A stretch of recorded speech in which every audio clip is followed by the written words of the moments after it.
So you want to make great pulled pork, but you're not sure what to buy, how to cook or season it, and you don't want a big hassle. Hi, I'm Deb, and this is my kitchen. Today I'm making a simple, succulent barbecue pulled pork in my crock pot, along with a barbecue sauce that is perfectly balanced. Are you ready? Because the kitchen is now open. Come on in. Let's cook up something good.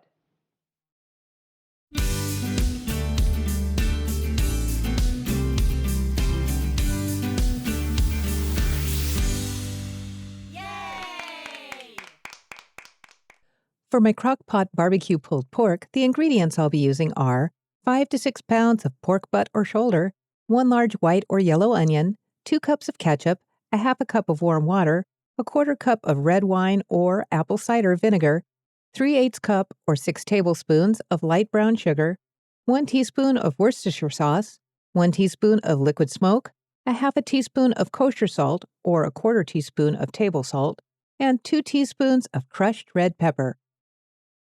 First, I need to slice my onions and trim and prepare my pork roast. By having all of my ingredients ready ahead of time, it makes quick work of putting this dish together.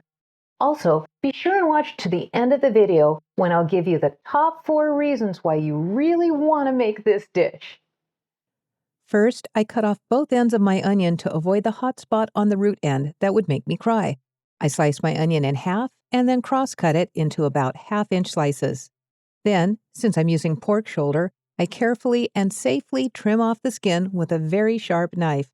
No one's getting hurt today. Next, I add my pork, onions, and all of my other ingredients to the crock pot. I put on the lid, set my heat on low and the timer for 10 hours, and I either go to work, go to bed, or do whatever it is I have to do for the next 10 hours.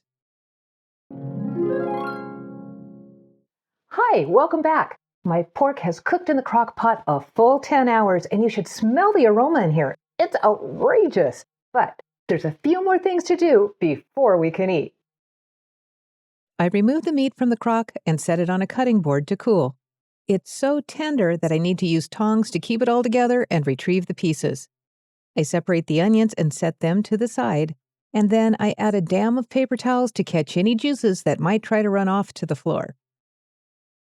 Next, I pour all the juices and fat into a medium-large bowl, cover with plastic wrap, and put in the refrigerator for at least an hour. The longer the better, which allows the juices to cool completely. I want the fat to separate and collect on the top. When the meat is cool enough to handle, it's time to shred the pork. I prefer to use my hands because I can feel and remove any fat, gristle, or bone pieces and get a finer shred doing it that way. It only took 12 minutes for me to shred and clean all of the meat. Once the fat and juices have separated, I skim off the top layer of fat. Now I have a choice. Since I have an immersion blender, I pour all of the liquid plus the onions back into the crock and blend everything thoroughly until the onions become one with the sauce and the sauce thickens up a bit. My other option would be to blend my sauce together in a blender. I add my shredded pork back into the crock with the sauce, turn the heat on high, and allow everything to heat through. Now it's time to put it all together, and then I'll give you the top 4 reasons why I think you should be making this recipe. Tonight, I'm using it for barbecue pulled pork sandwiches, and it's really easy. First, I butter my Kaiser rolls top and bottom, and then grill them on the stovetop until they're lightly browned and slightly crunchy. I heap my barbecue pulled pork onto my roll and add a toothpick to hold it all together. As a serving suggestion, I might add some coleslaw and dill pickle chips on the side for a great meal. Okay, let's talk about some reasons why I think you should be making this recipe. Number 1, it's a simple, easy recipe. It may take a bit of time, but it is not a huge effort. Number 2, it's easy on the budget, which means you get a big bang for your buck, especially if you can find it on special, which I always try to do. Number 3, there will likely be leftovers, which means you can rerun this meal later in the week or freeze it for an easy meal weeks from now. Just reheat and serve. And number 4, it's versatile. You can use this barbecue pulled pork in all kinds of ways, including tacos, nachos, pizza, mac and cheese, and even on a grilled cheese sandwich. See the link in the description for more ideas. Question: how would you serve your barbecue pulled pork? Get creative and please let me know in the comments because I got a ton of this stuff. There are only 2 of us who live here, so I am looking for some good ideas. There you have it, the best and certainly the easiest barbecue pulled pork I've ever had.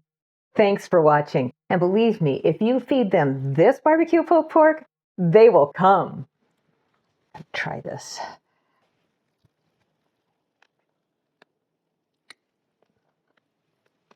All